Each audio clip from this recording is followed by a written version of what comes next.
Hello everyone, welcome to my channel. I hope कि आप सब ठीक होंगे और आप अपनी स्टडी कर रहे होंगे जैसे कि बोलते हैं अपनी हर वीडियो में। तो देखिए, आज हम करेंगे सीडीपी का मॉक टेस्ट।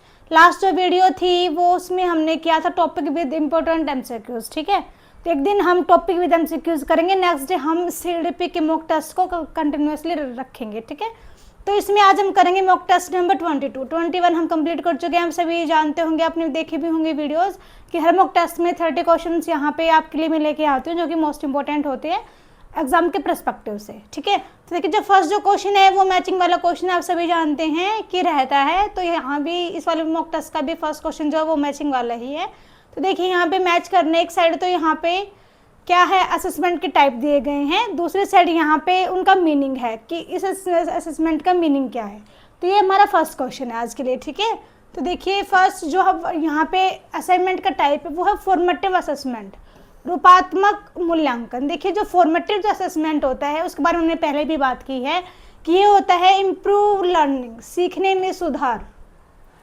जब टीचर बच्चों को लर्निंग करा रहा होता है, टीचिंग करा रहा होता है, तो उस प्रोसेस के दौरान जो टीचर यूज़ करता है, तो देन टीचर यूज़ करता है formative assessment. Like class test जो टीचर्स लेता है, क्विज वो ऑर्गेनाइज करता है, तो वो सब सारा किस में आएगा, वो आएगा फॉर्मेटिव असेसमेंट में। ठीक है, फॉर्मेटिव असेसमेंट को मैच करेंगे हम इम्प्रूव लर्निंग के साथ। ठीक है, नेक्स्ट है सम्मेटिव असेसमेंट, दैट मीन्स सारांशात्मक मूल्यांकन। ठीक है, तो ये कब यूज़ होता है, देखिए, सम्मेटिव मतलब एक मीन्स काम करके समरी, हम इसको ऐसे रिलेट कर सकते हैं कि फाइनल एवेल्यूशन जो होता है, एवेल्युएशन जो हम करते हैं, जो फाइनल जो मूल्यांकन होता है, जो कि पेपर टाइम में कहते हैं फाइनल एग्जाम्स, तो जो फाइनल एग्जाम्स जो होते हैं वो सम्मेटिव असेसमेंट ही होता है।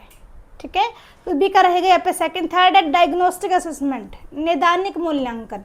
नैदानिक मूल्यांकन क्या होता है, किसी प्रॉब्लम को सोल्व आउट करना, वही होता है क्या, निदान करना। ठीक है, तो वही है डायग्नोज करना किसी प्रॉब्लम को। तो आइडेंटिफाई लर्निंग गैप्स, कि कमियां क्या आ रही हैं, प्रॉब्लम्स कहाँ हैं, उन सबको पहचानना, वही क्या है, डायग्नोस्टिक असेसमेंट। ठीक है, तो सी का यहाँ पे थर्ड हो जाएगा। And fourth is continuous assessment, निरंतर जो मूल्यांकन होता है, that means on going process, कि लगातार जो प्रोसेस चली हुई है, देन हम असेसमेंट करते हैं बच्चे का, तो वो क्या है, वो कंटिन्यूअस असेसमेंट में आ जाएगा। ठीक है, तो यहाँ पे वही फॉर्मेट है, ए का 1 है, बी का सेकंड है, सी का थर्ड है और डी का फोर्थ है। तो ऑप्शंस के साइड चलते हैं। अभी देखिए ऑप्शंस, यहाँ पे सी ऑप्शन यहाँ पे आपको दिख रहा होगा कि अकॉर्डिंग टू हमारे क्वेश्चन है, ए का 1, बी का सेकंड, सी का थर्ड, डी का फोर्थ। तो यहाँ पे फर्स्ट क्वेश्चन के लिए हमारा सी ऑप्शन यहाँ पे बिल्कुल ठीक रहेगा। ठीक है, चलते हैं क्वेश्चन नंबर सेकंड पे। क्वेश्चन नंबर सेकंड देखिए, which of the following is a sign of intrinsic motivation. Question important है, सीटेट 2023 में पूछा गया है। देखिए क्वेश्चन क्या यहाँ पे क्या पूछ रहा है, इन पे कौन सा यहाँ पे आंतरिक प्रेरणा का क्या है, संकेत है कि बच्चा मोटिवेटेड है इंटरनली। यहाँ पे 4 ऑप्शन होते हैं, इनमें से ऐसा कौन सा ऑप्शन है जो कि यहाँ पे हमको संकेत कर रहा है इस वाले के रिगार्डिंग कि जो बच्चा है वो आंतरिक रूप से क्या है, प्रेरित है। तो देखिए, इंटरेस्ट इन टास्क, बच्चे का इंटरेस्ट है, कार्य में रुचि है बच्चे की, डेट मीन्स क्या है कि बच्चा इंटरनली क्या है, मोटिवेटेड है। ठीक है, इसके अलावा देखिए यहाँ पे इनाम की चाह, तो ये तो सारा एक्सटर्नल मोटिवेशन में आ जाएगा। ऐसे ही फिर ये सारे दो बाकी ऑप्शन है, ये किसके हैं, ये बाहरी प्रेरणा के हैं। ठीक है, सिर्फ एक ही ऑप्शन जो ऑप्शन बी है वो यहाँ पे आंतरिक प्रेरणा का क्या है, एग्जाम्पल है। ओके, चलते हैं क्वेश्चन नंबर 3 पे। क्वेश्चन नंबर 3 देखिए, अकॉर्डिंग टू जीन पियाजे the stage of concrete operational is related to which age group. Question important है, सीटेट 2022 में पूछा गया है। भाई ध्यान रखिएगा कि हमें पूछा गया है कि जो पियाजे के अनुसार जो ठोस सक्रियात्मक जो अवस्था है वो किस आयु से संबंधित है। यहाँ पे हमको एज क्राइटेरिया बताना है, ये क्वेश्चन है हमारा। ठीक है, तो देखिए, जो कॉन्क्रीट ऑपरेशन जो स्टेज है उसका टाइम पीरियड होता है 7 to 11 ईयर्स। तो यहाँ पे हमारा सी ऑप्शन रहेगा। ठीक है, देखिए, जो 0 से 2 होता है वो हमने पहले भी बात की इसके बारे में, ये होती है कौन सी, सेंसरी मोटर। ठीक है, ये है प्री ऑपरेशनल स्टेज। फिर थर्ड हमने बात की कॉन्क्रीट ऑपरेशन, और फोर्थ लास्ट जो है वो है फॉर्मल ऑपरेशनल स्टेज। तो ये 4 स्टेज जो किसने बताई, जीन पियाजे ने बताई है हमारे कॉग्निशन की। ठीक है, चलते हैं क्वेश्चन नंबर 4 पे। Which learning theory is given by Pavlov. Pavlov ने कौन सी थ्योरी दी है भाई। यहाँ पे देखिए, कंसेप्ट वाला क्वेश्चन मैं यहाँ पे जरूर लेके आती हूँ ताकि आपको थ्योरी प्लस उसके थ्योरिस्ट कौन है, क्वेश्चन बहुत बार पूछा जाता है कंसेप्ट से रिलेटेड, तो इसलिए मैं ऐसे क्वेश्चन यहाँ पे हर पीडीएफ में ऐड कर रही हूँ, आपने भी नोटिस किया होगा। तो देखिए क्वेश्चन वही इंपॉर्टेंट है कि 2021 में पूछा गया है भाई। तो देखिए पावलोव ने कौन सा सिद्धांत दिया है यहाँ पे, इस बारे में ये क्वेश्चन है। तो देखिए इन्होंने दिया है क्लासिकल कंडीशनिंग, ठीक है, शास्त्रीय अनुबंधन सिद्धांत इन्होंने दिया है, किसने, इवान पावलोव ने। ठीक है, चलते हैं नेक्स्ट क्वेश्चन पे। जिस क्वेश्चन में डिफाइन करने की, एक्सप्लेन करने की नीड होगी, वहाँ पे आपको एक्सप्लेनेशन मिल जाएगी, अदरवाइज हम नेक्स्ट क्वेश्चन पे मूव करेंगे। ठीक है, तो देखिए क्वेश्चन नंबर 5 है यहाँ पे, which of the following is an example of positive reinforcement. Positive reinforcement का यहाँ पे एग्जाम्पल क्या है, निम्न में से कौन सा है जो कि सकारात्मक प्रबलन का क्या है यहाँ पे उदाहरण है। क्वेश्चन वही रीड 2021 में पूछा गया है भाई। तो देखिए हमको पॉजिटिव रेनफोर्समेंट बताना है, तो आपको पॉजिटिव वाइब्स कहाँ से आ रही है, चारों ऑप्शन है यहाँ पे। तो देखिए ये यहाँ पे है गिविंग रिवार्ड्स, कि बच्चों को यदि हम रिवार्ड्स देंगे तो डैट मीन्स क्या है कि बच्चा जो है वो पॉजिटिव रेनफोर्समेंट फील करेगा और वो काम करने के लिए और ज़्यादा स्पीड से वो प्रोसेस करेगा काम को लेके। ठीक है, इसके अलावा देखिए इग्नोर बिहेवियर, इग्नोर करेंगे वो तो पॉजिटिव नहीं, वो तो नेगेटिव चला जाएगा। ऐसे रिमूविंग स्टिमुलस, तो ये भी नेगेटिव है, और गिविंग पनिशमेंट भी नेगेटिव है। तो हमको सिर्फ पॉजिटिव के लिए रिगार्डिंग बात करनी है, तो यहाँ पे एक ऑप्शन ही है जो कि पॉजिटिव वाइब्स दे रहा है। ओके, चलते हैं क्वेश्चन नंबर नेक्स्ट पे, क्वेश्चन नंबर 6 पे। Intelligence is primarily influenced by, जो इंटेलिजेंस है, जो बुद्धि है, वो मुख्य रूप से किससे प्रभावित होती है, ये क्वेश्चन हमारा। ठीक है, इंपॉर्टेंट है, सीटेट 2020 में पूछा गया है भाई। तो देखिए जो बुद्धि है वो हेरिडिटरी और एनवायरनमेंट दोनों से ही वो क्या होती है, प्रभावित होती है। हम ये नहीं कह सकते कि सिर्फ एनवायरनमेंट ही इसके लिए रिस्पॉन्सिबल है इंटेलिजेंस के लिए, नहीं, दोनों ही फैक्टर बराबर का काम करते हैं इंटेलिजेंस को अफेक्ट करने में, उसको प्रभावित करने में। ठीक है, तो यहाँ पे सी ऑप्शन हमारा ठीक रहेगा। नेक्स्ट चलते हैं क्वेश्चन नंबर 7 पे। A teacher give different task to students based on their ability levels. एक टीचर जो है वो बच्चों को उनकी क्षमता के अनुसार अलग अलग कार्य देता है भाई। ठीक है, and help them when needed, उनकी हेल्प भी करता है जब उन बच्चों को सहायता करने की जरूरत वो फील करते हैं। तो ये किसका एग्जाम्पल है, दिस एन एग्जाम्पल ऑफ, किसका ये उदाहरण है, ये है हमारा क्वेश्चन। देखिए जब हम बात करते हैं लर्निंग में सहारे की, लर्निंग में सपोर्ट की, तो दैट मीन्स वो क्या है, वो है स्कैफोल्डिंग।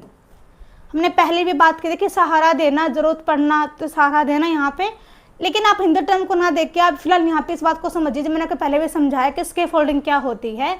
जब बच्चा कुछ सीखना चाहता है, मान लीजिए कोई बच्चा साइकिल चलाना सीखना चाहता है, ठीक है, तो पेरेंट्स उसको पीछे से होल्ड करके चलाना सिखाते हैं ना, तो उसको सहारा दे रहे हैं। तो यही क्या है, ये स्कैफोल्डिंग है कि बच्चा कुछ सीखना चाह रहा है उसको, लेकिन उसको सहारे की जरूरत पड़ रही है, तो ये क्या है, दैट इज स्कैफोल्डिंग।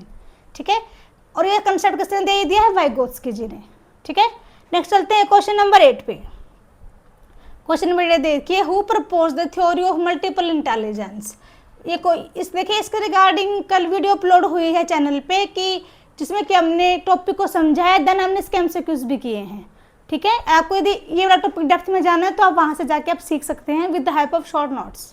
ठीक है, तो देखिए यूपी टेट 2019 का क्वेश्चन है भाई, बहुत ईजी है ये वाला क्वेश्चन। जो बहुपदी जो सिद्धांत है ये हॉवर्ड गार्डनर ने दिया है। ठीक है, तो ये क्वेश्चन नंबर 8 का रहेगा ऑप्शन नंबर ए।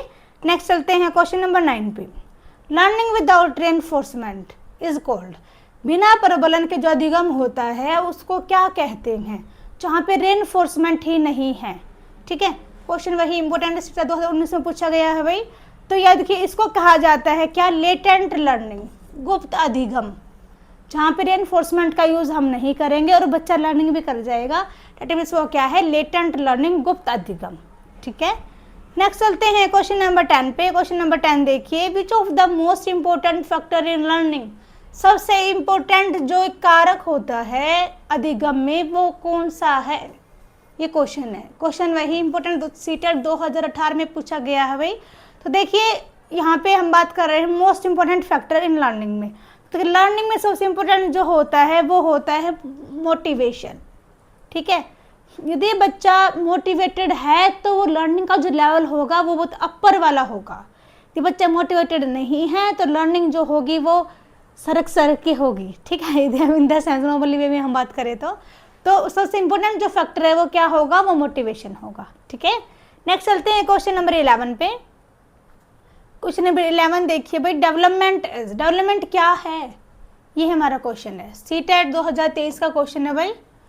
देखिए डेवलपमेंट क्या है, क्या हम सिर्फ क्वांटिटेटिव को कहेंगे कि बच्चे की हाइट बढ़ रही है, वेट गेन हो रहा है, तो क्या उसको हम कहेंगे, क्वालिटी को कहेंगे कि बच्चे में जो क्वालिटीज़ हैं, बच्चे कोऑपरेटिव है, बच्चा समझदार है, बच्चा सारा इंटेलिजेंट है, तो मतलब क्या सिर्फ हम क्वालिटी को देखेंगे? तो नहीं, हम दोनों चीज़ों को देखेंगे, क्वांटिटेटिव को भी और क्वालिटेटिव को भी, दोनों प्रकार के परिवर्तन को हम यहाँ पे इंक्लूड करके चलते हैं किसमें, विकास में। ठीक है, नेक्स्ट चलते हैं क्वेश्चन नंबर 12 पे। क्वेश्चन नंबर 12 देखिए, एडोलेसेंस इज कॉल्ड। देखिए ये क्वेश्चन मैंने यहाँ पे आपको रिवीजन के लिए ऐड किया है, इसका आंसर आप खुद दोगे कमेंट्स बॉक्स में। ठीक है, देखिए मैंने पहले भी बात की है इस क्वेश्चन के बारे में, क्वेश्चन इंपॉर्टेंट है, और मैंने आपको ये भी बताया था कि एडोलेसेंस को स्टॉर्म एंड स्ट्रेस, तूफान की अवस्था किसने कहा था।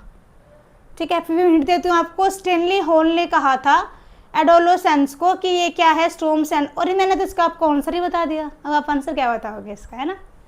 चलो कोई नहीं, बच गए आपकी बार आप। ठीक है, तो यहाँ पे 12th का आंसर है जो वो बी रहेगा। ठीक है, स्ट्रेस एंड स्टॉर्म्स, तूफान और तनाव की अवस्था किसने कहा था, स्टैनली हॉल ने भाई, स्टैनली हॉल। ठीक है भाई, नेक्स्ट चलते हैं क्वेश्चन नंबर 13 पे। नेक्स्ट और कोई क्वेश्चन देखते हैं आपको आज आंसर देने के लिए। ठीक है, तो देखिए क्वेश्चन नंबर 13 है यहाँ पे, प्रोजेक्टिव टेस्ट मेजर्स। तो प्रोजेक्टिव जो टेस्ट होते हैं वो क्या मापते हैं, ये हमारा क्वेश्चन है यहाँ पे। तो देखिए जो प्रोजेक्टिव जो टेस्ट होते हैं वो नापते हैं क्या, हमारी पर्सनैलिटी को, हमारे व्यक्तित्व को। देखिए हम इनके एग्जाम्पल्स की बात करें तो TAT थीमेटिक अप्रिशिएशन टेस्ट है भाई। ठीक है, इसके अलावा है सेंटेंस कंप्लीशन टेस्ट है, बहुत सारे टेस्ट हैं जो कि मेजर करते हैं हमारी पर्सनैलिटी। इसके अलावा 16 PF भी है। ठीक है, सेंटेंस कंप्लीशन टेस्ट। ठीक है, इसके अलावा हाउस ए ट्री टेस्ट भी है भाई। इसके अलावा बहुत सारे टेस्ट है, ठीक है, जो कि हमारी पर्सनैलिटी क्या करते हैं, मेजर करते हैं। नेक्स्ट हम चलते हैं क्वेश्चन नंबर 14 पे। Child central education means, child जो बात करते हैं हम बाल केंद्रित शिक्षा की भाई, तो क्या है, क्वेश्चन वही है, इंपॉर्टेंट है, 2023 में पूछा गया है CTET में। इसका आंसर देना आप कमेंट बॉक्स में। ठीक है, बहुत इजी क्वेश्चन है ये भी, कि बाल केंद्रित शिक्षा है उसका अर्थ यहाँ पे इनमें से क्या है। ठीक है, क्वेश्चन नंबर 14 का आंसर आप दोगे कमेंट बॉक्स में। नेक्स्ट मूव करते हैं हम क्वेश्चन नंबर 15 पे।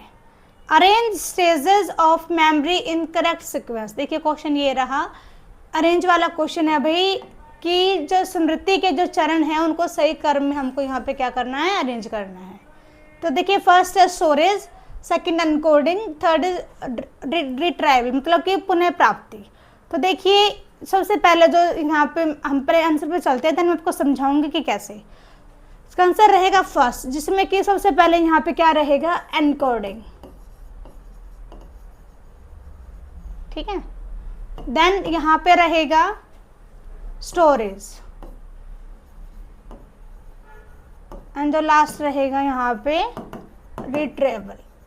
रिट्रीवल। ठीक है, पुनः प्राप्ति। तो देखिए सबसे पहले एनकोडिंग क्या होता है, ये एक इनपुट सिस्टम होता है एनकोडिंग की। इंफॉर्मेशन हमने ली, देन हमने क्या किया, हमने उसको माइंड में स्टोर कर लिया। ठीक है, तो ये इनपुट है, देन स्टोर किया हमने, उसको क्या किया, हमने उसको इन्फॉर्मेशन में ट्रांसफर कर लिया, देन हमारे माइंड में वो स्टोर हो गई। ये है कीप गोइंग प्रोसेस। स्टोरेज क्या है, माइंड में इसको रखना। ठीक है, थर्ड यहाँ पे क्या है, उसको पुनः प्राप्ति की, जब हमको नीड पड़ेगी, जब हम उसको रिकॉल कर लेंगे, उसको अपने माइंड में हम लेके आ जाएंगे। ठीक है, तो ये है यहाँ पे इन तीनों का मीनिंग। और सीक्वेंस क्या रहेगी, सबसे फर्स्ट होता है एनकोडिंग, भंडारण, सेकंड होता है क्या, फर्स्ट होता है संकेतन, ठीक है, सेकंड भंडारण, और थर्ड क्या होता है, पुनः प्राप्ति। ठीक है, 15 क्वेश्चन यहाँ पे हमारा कवर अप हो जाता है। नेक्स्ट देखिए क्वेश्चन नंबर 16 क्या है भाई, teacher treat all students equally and respect diversity. जो शिक्षक है वो बच्चों के साथ समान व्यवहार करता है और विविधता का क्या करता है, वो सम्मान करता है। तो ये यहाँ पे क्या दर्शाता है कि टीचर जो है वो यहाँ पे क्या फॉलो अप कर रहा है। तो टीचर कर रहा है यहाँ पे इंक्लूसिव एजुकेशन, समावेशी शिक्षा को टीचर अच्छे से जानता है, इसलिए वो हर स्टूडेंट को वो इक्वली यहाँ पे रिस्पेक्ट दे रहा है और उसको वो इक्वली हर स्टूडेंट को रख रहा है। ठीक है, नेक्स्ट चलते हैं क्वेश्चन नंबर 17 पे। क्वेश्चन नंबर 17 देखिए, which method is use to study behaviour in a natural settings. देखिए कि प्राकृतिक वातावरण में हम व्यवहार का अध्ययन करने के लिए कौन सी विधि का हम उपयोग करेंगे। तो देखिए यदि हम बात कर रहे हैं study to behaviour in natural settings, तो वो होगा क्या, ऑब्जर्वेशन मेथड, अवलोकन विधि। देखिए यदि आपको किसी बच्चे का बिहेवियर नोटिस करना है नेचुरल सेटिंग्स में, दैट मीन्स क्या कि आपको उसको ऑब्जर्व करना होगा। मान लीजिए कि कोई टीचर ही है, वो ऑब्जर्व करना है अपने स्टूडेंट्स को क्लासरूम में, तो क्या कर रहा है, वो उसका अवलोकन कर रहा है नेचुरल सेटिंग्स में, जो कि बच्चा डेली स्कूल आता है, डेली क्लास में बैठता है, तो उसी कंडीशन में टीचर वहाँ पे अपना ऑब्जर्वेशन मेथड वहाँ पे अप्लाई कर सकता है।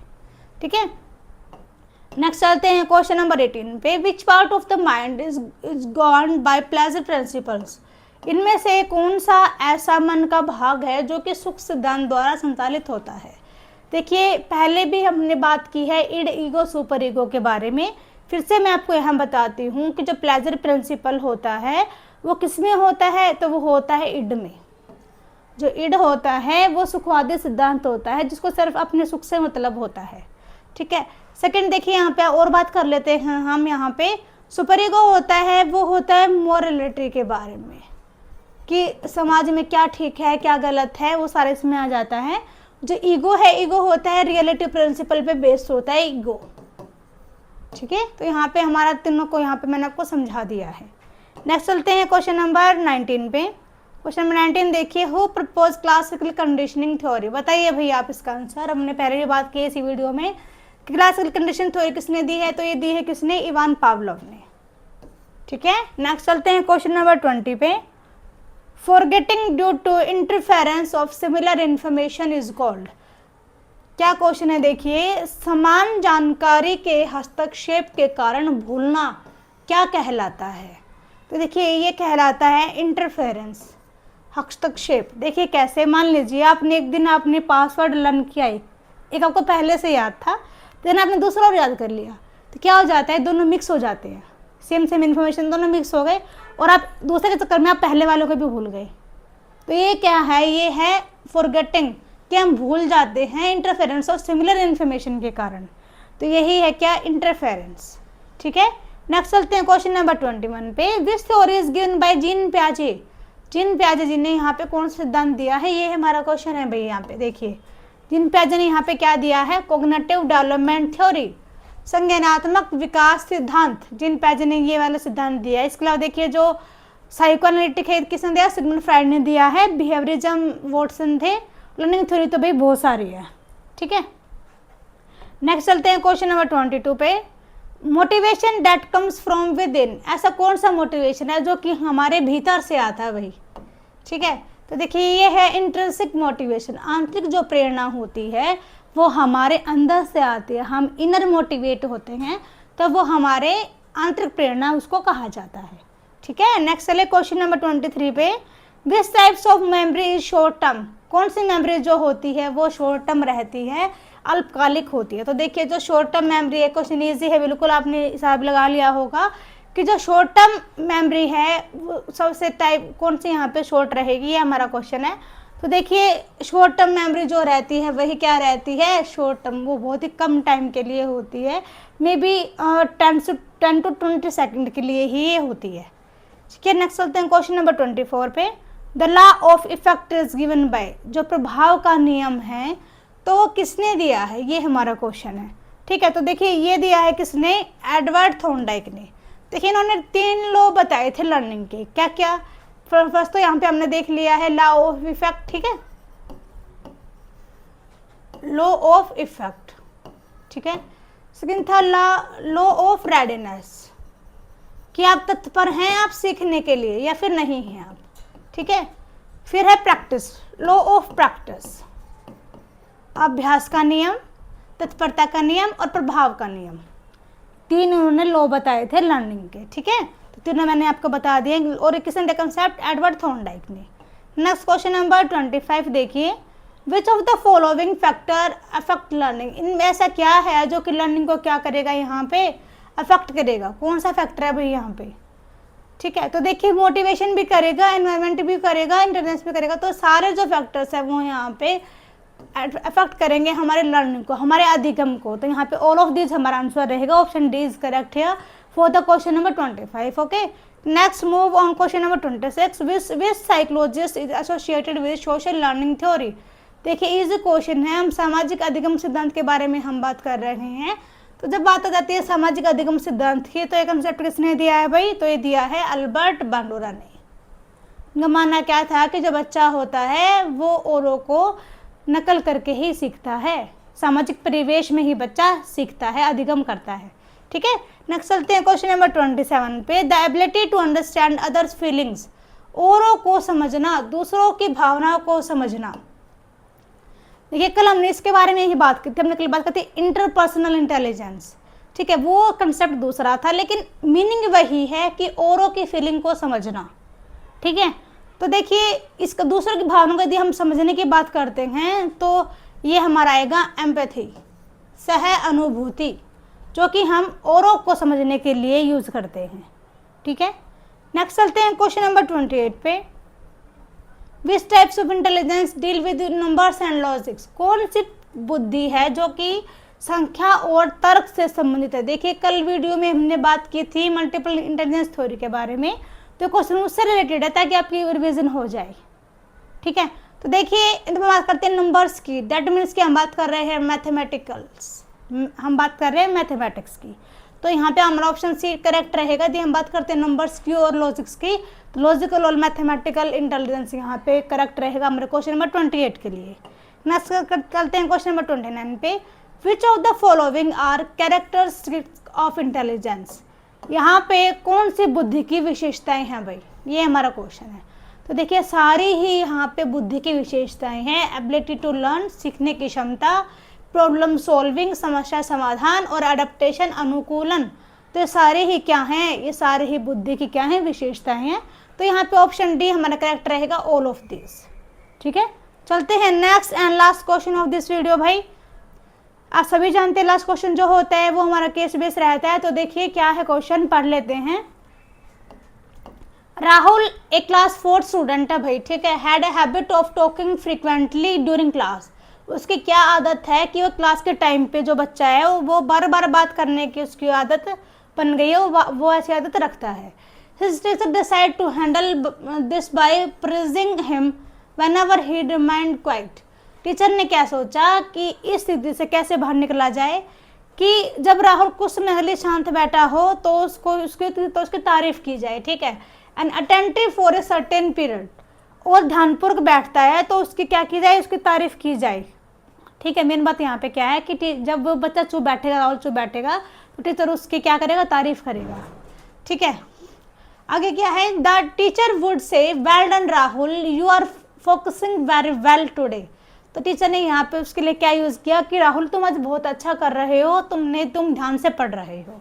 After a few days Rahul disruptive behaviour reduce significantly and he started paying more attention in class. तो कुछ दिन के बाद क्या होता है कि राहुल का जो बिहेवियर था वो ठीक हो जाता है और वो अटेंशन स्टार्ट कर देता, ध्यान लगाना क्लास में स्टार्ट कर देता है अपने व्यवहार को ठीक करके। तो यहाँ पे ऐसा क्यों हुआ, देखिए ये था केस। अब हम देखते हैं क्वेश्चन को। तो क्वेश्चन क्या है, देखिए यहाँ पे, which of the following concept best explain the teacher strategy use to improve Rahul behaviour. कि यहाँ पे कौन सी अवधारणा थी जो कि राहुल के व्यवहार में सुधार लाने के लिए टीचर ने यहाँ पे अपनाई। तो कौन सी यहाँ पे स्ट्रेटेजी यहाँ पे टीचर ने यहाँ पे अप्लाई की है राहुल के बिहेवियर को ठीक करने के लिए। तो देखिए टीचर ने यहाँ पे यूज़ किया है पॉजिटिव रेनफोर्समेंट। यदि टीचर उसको बोलता कि आप क्लास में शोर क्यों कर रहे हो, आप खड़े हो जाओ, आप क्लास से बाहर निकल जाओ, तो ये क्या होता है, ये होता है नेगेटिव रेनफोर्समेंट। तो बच्चा और ज़्यादा बकवास करना स्टार्ट कर देता। टीचर ने उसको क्या बोला कि बेटा आप अच्छा कर रहे हो, आप फोकस कर रहे हो। तो बच्चे में क्या हुआ, उसमें पॉजिटिव एनर्जी आई, पॉजिटिव रेनफोर्समेंट बच्चे ने फील किया, तो बच्चे का बिहेवियर अच्छा हो गया। तो पॉजिटिव रेनफोर्समेंट का यूज़ करके हम अच्छे बिहेवियर को भी हम ठीक कर सकते हैं। ठीक है, तो आज की वीडियो यहाँ पे कवर अप हो जाती है भाई। हमने आज कवर किया 30 क्वेश्चंस। वीडियो अच्छी लगी हो तो लाइक कीजिएगा, शेयर कीजिएगा ताकि औरों की भी हेल्प हो जाए। और चैनल नए, यदि आप चैनल पे नए हो तो चैनल को सब्सक्राइब भी कीजिएगा। मिलते हैं नेक्स्ट वीडियो में। Bye everyone.